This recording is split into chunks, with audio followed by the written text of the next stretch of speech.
Hello प्यारे बच्चों, कैसे हैं आप सब। आशा करता हूं आप सब बढ़िया होंगे। आज हम इस लेक्चर में इलेक्ट्रोकेमिस्ट्री वाले चैप्टर से सेकेंडरी बैटरीज, द्वितीयक बैटरियों के बारे में पढ़ेंगे। इसे पिछले वाले लेक्चर में हमने प्राथमिक बैटरियों के बारे में डिटेल से पढ़ा था। वहां पर हमने शुष्क सेल व मरकरी सेल के बारे में पढ़ा था। आज हम ले रहे हैं द्वितीयक बैटरियां या द्वितीयक सेल।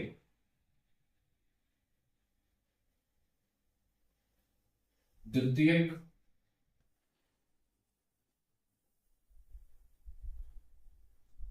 सेल या द्वितीयक बैटरियां।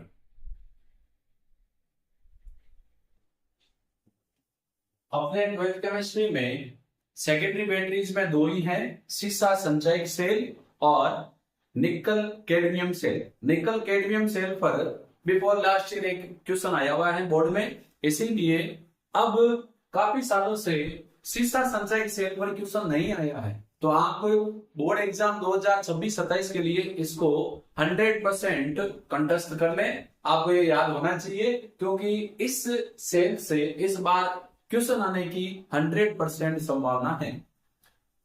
द्वितीयक बैटरियां क्या होती है? द्वितीयक बैटरियां या द्वितीयक सेल वह सेल होते हैं जिनमें धारा दोनों दिशाओं में बहती है, अर्थात जिनमें रासायनिक अभिक्रिया दोनों दिशाओं में होती है। और इन सेलों को डिस्चार्ज होने के बाद हमें पुनः चार्ज करने की सुविधा होती है, अर्थात डिस्चार्ज होने के बाद इनको पुनः चार्ज करके उपयोग में ले सकते हैं। तो इनमें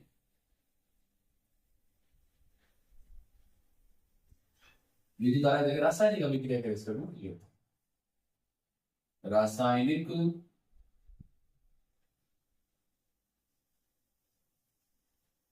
अभिक्रिया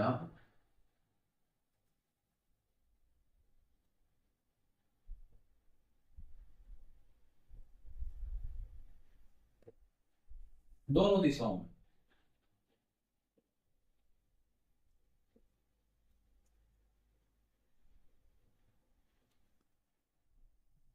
इसमें क्या होता है? उत्क्रमणीय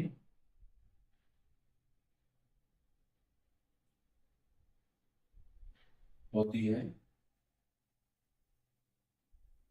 इसका मतलब हुआ इनको डिस्चार्ज होने के बाद चार्ज करके पुनः उपयोग में ले सकते हैं, अर्थात इन्हें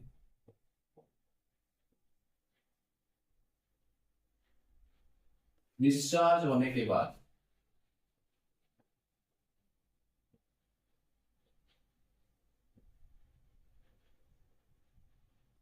पुनः चार्ज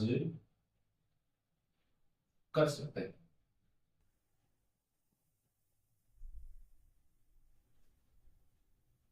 एग्जाम्पल के रूप में नंबर 1 हम सेकेंडरी बैटरी ले रहे हैं, वो है सीसा संचयक सेल। सीसा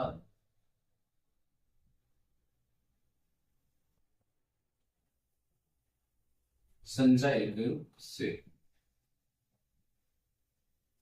सीसा को लेड भी बोलते हैं और संचित होने को अंग्रेजी में बोलते हैं स्टोरेज, इसीलिए इसको हम लेड स्टोरेज सेल भी कहते हैं। तो इसका एक और नाम मैं लिख देता हूं, लेड स्टोरेज सेल। क्योंकि कई बार सीसा संचयक सेल की जगह लेड स्टोरेज सेल लिखा आ सकता है, तो कई बच्चों को दिक्कत हो सकती है। अब देखो, हम आते हैं लेड स्टोरेज सेल पर। ये जो लेड स्टोरेज सेल है, इसका उपयोग वाहन, चाहे आपकी वो मोटरसाइकिल हो, बाइक, चाहे आपकी वो कार हो, चाहे आपकी बड़ी बस या ट्रक हो उनमें, या घर के जो इन्वर्टर होते हैं, बड़ी बैटरी जो होती है, वही सीसा संचयक सेल होता है। तो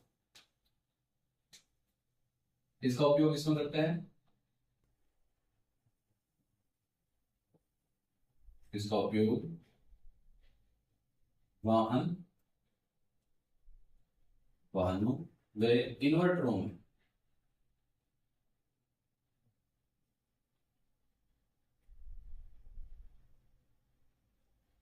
किया जाता है।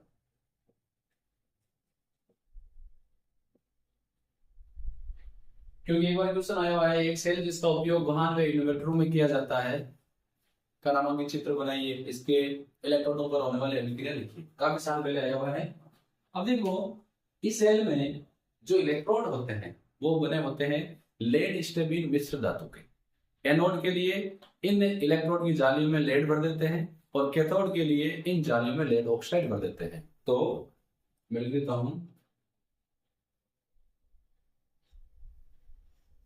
इस सेल में इलेक्ट्रोड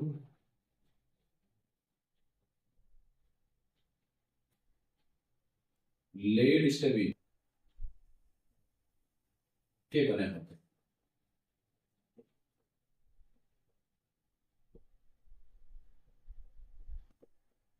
तो इसमें एनोड किसका होगा? इसमें आपके एनोड होगा लेड का। कैथोड जो है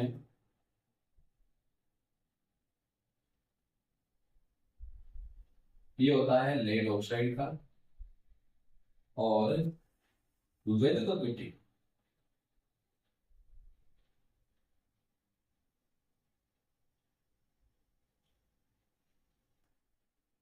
होता है 38%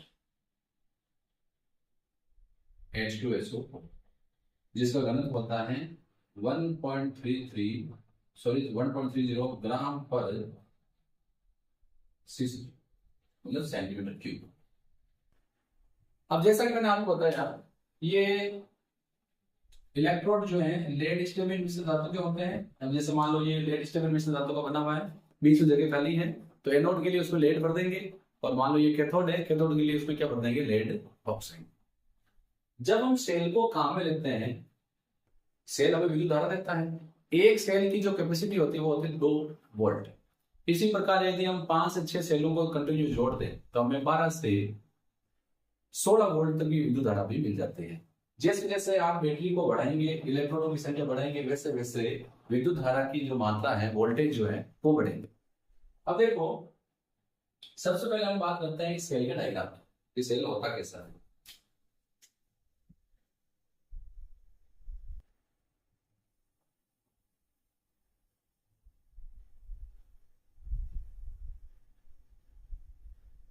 सेल को अलग दिखाने के लिए कि इलेक्ट्रोड में ये एनोड ये कैथोड है, इसके लिए मैं क्या कर रहा हूँ, अलग कलर से अलग अलग इलेक्ट्रोड बना रहा हूँ।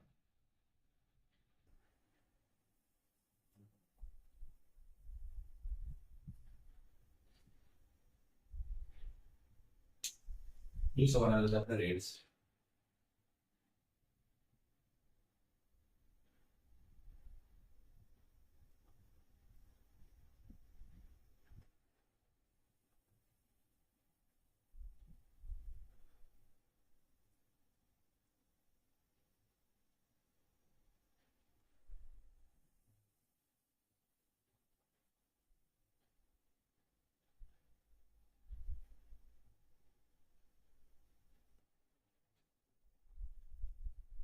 ये वायरें जोड़ने के लिए फिर इन दोनों प्रकार के जो इलेक्ट्रोड हैं, ये एक मोटे प्लास्टिक के पात्र में रखे हुए होते हैं कुछ इस तरह, और इसमें भरा होता है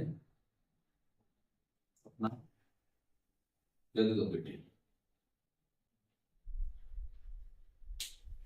नामांकन के लिए जैसे मान लो ये प्लस है, तो ये क्या हो गया अपना कैथोड,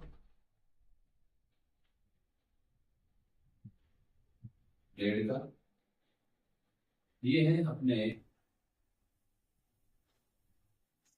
H2SO4 38%। इस पर हम जैसे मान लेते लिख देते हैं माइनस, ये अपने क्या है एनोड, और ये है लेड ऑक्साइड। तो इस प्रकार इसमें 2 प्रकार के इलेक्ट्रोड होते हैं। एक एनोड का कार्य करता है, जिसमें एनोड एसबी स्टेबिन लेड मिश्र धातु की जाली में भरा होता है। ये थोड़ा सा मैं चेंज कर देता हूँ।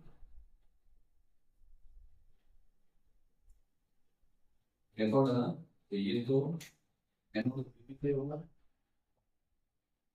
कैथोड पीपी और का। ठीक है, ये इतना हो गया सेल। अब जब सेल को हम काम में लेते हैं तो यहाँ रिएक्शन होगी, और रिएक्शन में पहली रिएक्शन होगी एनोड। तो पहले मैं आपको समझा रहा हूँ कि रिएक्शन कैसे होती है। एनोड लेड का होता है, एनोड पर ऑक्सीकरण होता है, तो लेड क्या करता है, 2 इलेक्ट्रॉन त्याग कर दे देता है Pb+2। ये जो Pb+2 है, ये H2SO4 जिसका उपयोग हम वैद्युत अपघट्य के रूप में करते हैं, उसके सल्फेट आयनों से अभिक्रिया कर लेगा और बना लेगा PbSO4। जब हम इन दोनों को जोड़ेंगे तो ये लेड से लेड कट जाएगा, बचेगा PbSO4-2, ये मिलकर बना रहे हैं PbSO4, और साथ में कितने इलेक्ट्रॉन होंगे। अब क्योंकि हम यहाँ सेल को यूज में ले रहे हैं, तो यहाँ पर जो रिएक्शन है, क्योंकि सेल को हम काम में ले रहे हैं, तो ये जो विक्रिया है तो बोलते हैं डिस्चार्जिंग विक्रिया। तो ये जितने भी रिएक्शन है, अभी हम पढ़ रहे हैं रिएक्शन, ये डिस्चार्जिंग अभिक्रिया, जब हम सेल को काम में लेते हैं तो सेल डिस्चार्ज होता है, उस कंडीशन की बात है। तो ये रिएक्शन एनोड पर होनी है, समझ आ गया। दूसरी रिएक्शन होगी कैथोड पर। कैथोड में क्या होता है, अपचयन होता है। तो यहाँ पर कैथोड जो लेड ऑक्साइड का बना होता है, ये H2SO4 के H+ आयन और सल्फेट आयनों के साथ रिएक्शन करता है, और रिएक्शन करके क्या बनाएगा, लेड सल्फेट PbSO4, और साथ में क्या बनाएगा, वाटर। बैलेंस करने के लिए देखो PbO2 2 ऑक्सीजन है, तो यहाँ जल के लिए भी 2 ऑक्सीजन कर दो। जब हमने इसको 2 से गुणा किया तो हाइड्रोजन 2 गुणा 2 4 हो गई, तो H+ भी 4 कर दो। कितने इलेक्ट्रॉन ग्रहण करेगा ये, यहाँ पर 2 इलेक्ट्रॉन, क्योंकि अपचयन मतलब क्या होता है, इलेक्ट्रॉन ग्रहण कर। ठीक है, अब हम इन दोनों रिएक्शन को जोड़ देंगे। दोनों रिएक्शन को जोड़ेंगे तो हमें मिल जाएगी सीसा संचयक सेल की संपूर्ण सेल अभिक्रिया। तो इसमें PbO2 PbO2 प्लस, देखो 4H+ है, तो 4H+ को मैं 2 हाइड्रोजन के अणु लिख सकता हूँ, 2H2। ठीक है, एक सल्फेट ये, एक सल्फेट ये, तो 2 सल्फेट, तो 4H+ 2 सल्फेट आयन मिलकर 2 H2SO4 के अणु बनाएंगे, इलेक्ट्रॉन से इलेक्ट्रॉन कट जाएंगे, ये मिलकर दे रहे हैं PbSO4 2 PbSO4 प्लस 2 जल। ये अपने लेड स्टोरेज सेल की डिस्चार्जिंग जो विक्रिया है उसकी संपूर्ण सेल अभिक्रिया है। अब देखो, जब हम सेल को काम में ले रहे हैं तो हम देख रहे हैं एनोड पर भी लेड सल्फेट बन रहा है, कैथोड पर भी लेड सल्फेट बन रहा है, लेकिन जब हम इसको पुनः चार्ज करते हैं तो इसकी अधिकांश मात्रा पुनः लेड और लेड ऑक्साइड में बदल जाती है, लेकिन कुछ मात्रा इलेक्ट्रॉनों पर संचित होती रहती है। इसीलिए 3 से 4 साल के बाद जब लेड सल्फेट की मात्रा अधिक हो जाती है तो सेल खराब हो जाता है और सेल को बदलना पड़ता है। लेड सल्फेट के इलेक्ट्रॉनों पर जमने की जो प्रक्रिया है इसको हम बोलते हैं प्लेटिकरण। तो देखो, इसमें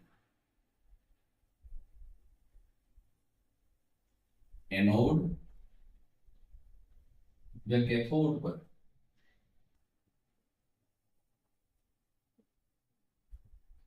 एनोड पर भी लेड सल्फेट बन रहा है, कैथोड पर भी बन रहा है, बनता है जो इसकी जो प्लेटें हैं, प्लेटों पर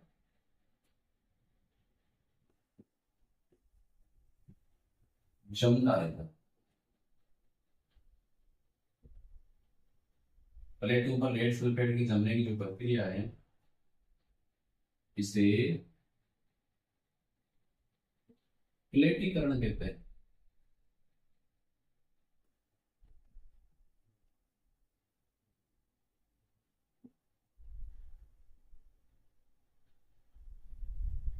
जैसे क्या होगा,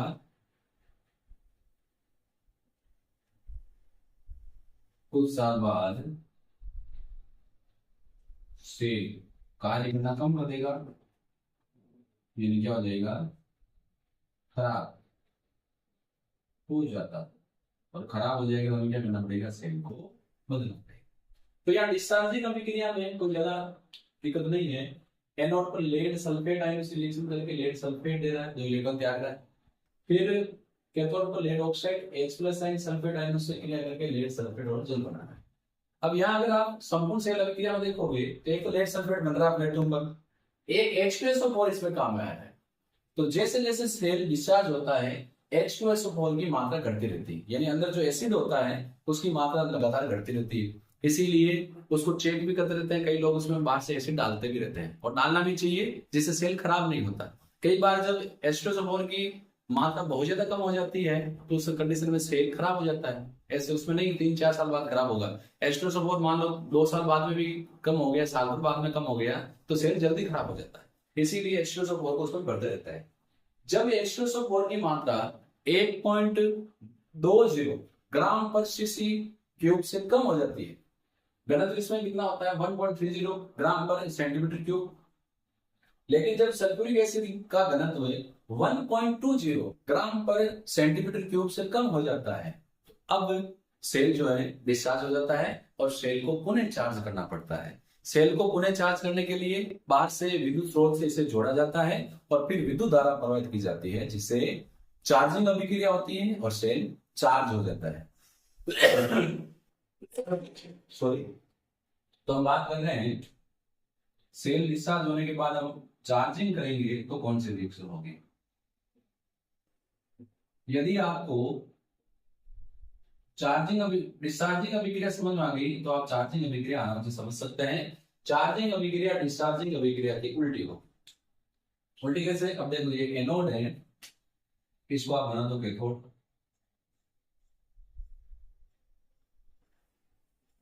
रिएक्शन उल्टा कर दो, यानी उत्पाद रूप ले आओ PbSO4 प्लस 2 इलेक्ट्रॉन। तो कैथोड पर इलेक्ट्रॉन लिए जा रहे हैं, चेंज हो रहा है। अब इधर लिख दो Pb प्लस SO4 माइनस 2। ये कैथोड था, इसको एनोड बना दो।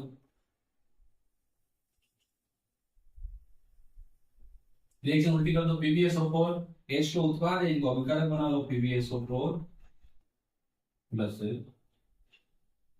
2H2। अभिकारक उत्पाद लिख दो PbO2 4H plus SO4 plus 2 electron. Anode को कैथोड बना दिया, कैथोड को एनोड बना दिया, और हमने क्या किया, रिएक्शन को उल्टा लिख दिया। बस जोड़ दो तो क्या होगा, PbSO4 दो लेड सल्फेट के अणु, दो जल के अणु मिलकर दे रहे हैं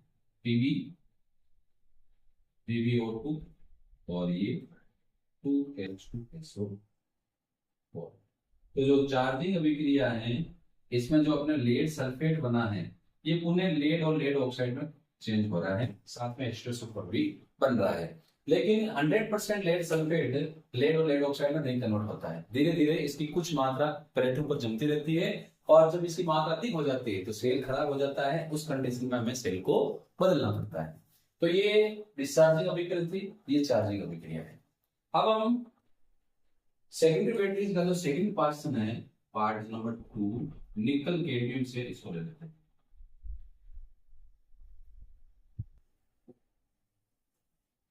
निकल कैडमियम सेल की जो मुख्य कमी ये है कि इसको बनाने में लागत ज्यादा आती है। इसमें देखो आपका जो एनोड है वो होता है कैडमियम, कैथोड जो होता है वो होता है आपका निकल, और वैद्युत अपघटन के रूप में पोटेशियम हाइड्रोक्साइड जैसे सारी पदार्थों का उपयोग करते हैं। अब यहाँ पर रिएक्शन क्या होगी, तो रिएक्शन देखो एनोड पर ऑक्सीजन होगा, तो ये जो कैडमियम है ये वैद्युत अपघटन के हाइड्रोक्साइड आयनों से अभिक्रिया करेगा और बना लेगा कैडमियम ऑक्साइड, साथ में जल और इलेक्ट्रॉन। बैलेंस करने के लिए ऑक्सीजन 1 ऑक्सीजन 2 इलेक्ट्रॉन भी 2, ऑक्सीजन 2 हो जाएगी, एक ये 2 हाइड्रोजन है, 2 हाइड्रोजन। ये रिएक्शन कहाँ होगी, एनोड पर। दूसरी रिएक्शन होगी इसके कैथोड पर। कैथोड पर निकल जो ऑक्साइड है ये जल के अणु और इलेक्ट्रॉन ग्रहण करके दे देगा निकल hydroxide NiOH2 plus hydroxide. Balance करने के लिए देखो यहां पर इसको कर लेते हैं, ऑक्सीजन 2 है, ऑक्सीजन 2 और एक 3, ऑक्सीजन 2 और एक 3, हाइड्रोजन 2, हाइड्रोजन ज्यादा है, इसीलिए हम इसको क्या कर लेते हैं, इसको कर लेते हैं 2 से गुणा, इसको भी कर लेते हैं 2 से गुणा। फिर देखो क्या होता है, इसको 2 से गुणा करते ही अब हाइड्रोजन हो गए 4, 2 और 2 4 हाइड्रोजन, ऑक्सीजन 2 2 4, ऑक्सीजन 2 2 4, निकल 1, इलेक्ट्रॉन कितना होंगे, और निकल एक, ऑक्सीजन 2 और 2 4, ऑक्सीजन 2 और 2 4, हाइड्रोजन 2 2 4, हाइड्रोजन 2 का डबल 4। इसको जोड़ेंगे तो हमें निकल कैडमियम सेल की संपूर्ण सेल अभिक्रिया मिल जाएगी। 2 हाइड्रोक्साइड से 2 हाइड्रोक्साइड कैंसिल, 2 इलेक्ट्रॉन से 2 इलेक्ट्रॉन कैंसिल, 2 जल अणु से 1 जल अणु कैंसिल, यहाँ बचा 1, तो ये हो गया Cd कैडमियम प्लस निकल ऑक्साइड, साथ में जल का अणु ये मिलकर दे रहे हैं कैडमियम ऑक्साइड प्लस बचा हुआ निकल हाइड्रोक्साइड। तो ये निकल कैडमियम सेल की संपूर्ण सेल अभिक्रिया है। तो आप यहाँ देख सकते हैं कैथोड निकल ऑक्साइड का। तो यहाँ निकल कैडमियम सेल में एनोड कैडमियम का होता है, कैथोड निकल ऑक्साइड का होता है। तो इस प्रकार ये रिएक्शन होती है। यहाँ पर अपने द्वितीयक बैटरी वाला टॉपिक समाप्त होता है। वह सेल जिनमें धारा का प्रवाह उत्क्रमणीय होता है, अर्थात जिन्हें डिस्चार्ज होने के बाद पुनः चार्ज में लिया जा सकता है, द्वितीयक सेल कहलाते हैं। जैसे सीसा संचयक सेल, इसमें एनोड लेड का, कैथोड लेड ऑक्साइड का वैद्युत अपव्यय के रूप में 38% H2SO4 का विलय लिया जाता है। ये इसकी डिस्चार्जिंग अभिक्रिया, और डिस्चार्जिंग अभिक्रिया की ठीक विपरीत होती है चार्जिंग अभिक्रिया। प्लेटिनम पर लेड सल्फेट के जमने की जो प्रक्रिया है उसको हम बोलते हैं प्लेटिकरण, और ये निकल कैडमियम सेल की रिएक्शन। तो यहाँ पर अपना ये टॉपिक समाप्त होता है। हम फिर मिलेंगे नेक्स्ट लेक्चर में। धन्यवाद।